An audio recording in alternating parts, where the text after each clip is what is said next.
Good afternoon, and welcome back to Off-Grid by Design. I want to give an update on our solar setup from the last video. Made some changes here that I think of improved the efficiency of it, and just want to review those with you guys. What I've done is actually combine both battery banks.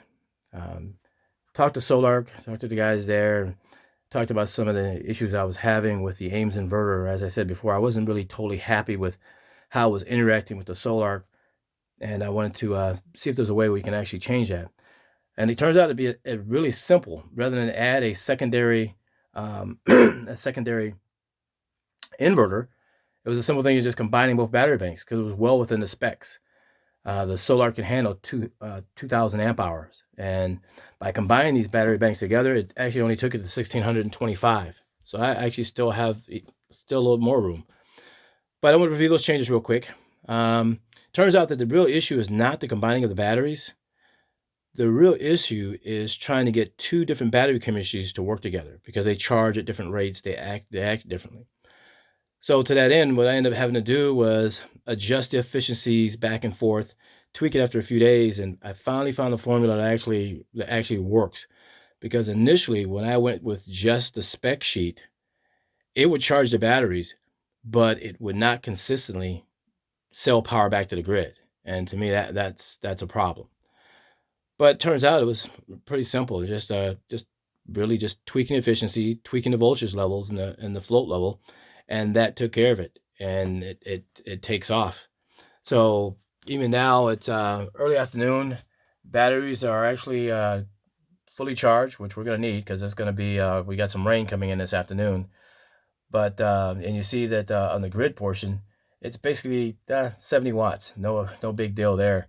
Panels are 1.3, which is because it's cloudy outside right now. But for the rest of the day, it'll keep pushing back and forth. So I'll probably end up sending to the grid maybe 3,000 watts. That'll be it for today.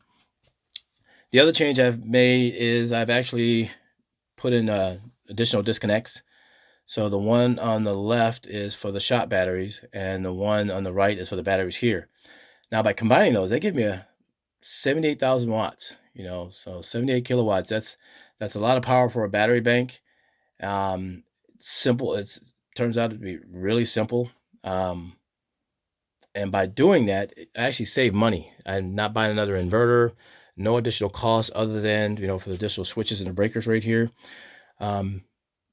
So I think I will go with this setup right here. A couple more days. This side over here is running great.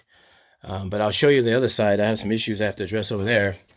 Not anything big, really. Just I'm going to let that sit a couple more days just to make sure it's doing what I want it to do. Yep, a little cloudy out here, but and windy. So and the wind actually has been picking up of late as we go into fall, and the wind turbines has been more active. Even today, sitting still now, but earlier it was rolling. Yeah, you see the panels there, mostly blocked by the trees. But once the leaves fall off, we'll pick up more power there. And then when the snow hits, even the snow will help with solar. Those are doing a little better. The angle's not optimal, but working together. My system charges every day, even a cloudy day. It actually it manages to hit 100%, which is actually great. Now out here, the batteries themselves, no change. I've been monitoring them the last few days more closely because of the combining both battery banks, but this is working really great. No changes as far as equipment wise. I did make a slight adjustment on the controllers here, so I'm still using these classics. So the battery bank's actually charging from both sides. That's the thing, and it's actually working out really good. Now, this right here. This is the temporary wiring I have in place right now. So this actually goes through the blue caps right there, and that actually goes to the cable buried to the other side of the house, or to the house. I'm gonna let this go a couple more days.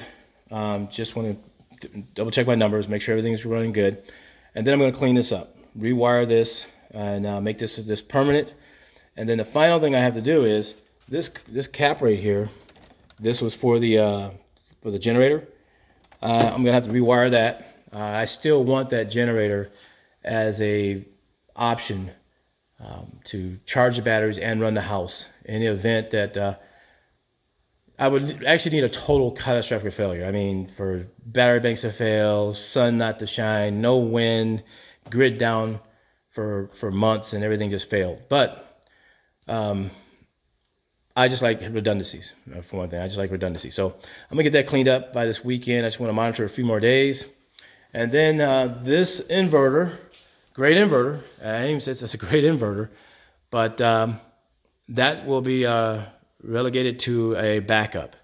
So I will still have cables that are disconnected there, but I'll actually wire this back up, and it will only be for backup purposes. But those are the updates I've done to the system. A little more tuning, but I tell you, I'm really happy with combining them together.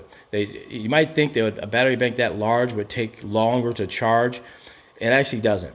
It actually comparatively is about the same length of time, and that's because it's not being charged from one point. So the inverter on the other side is actually charging the battery banks, and both inverter controllers are working together.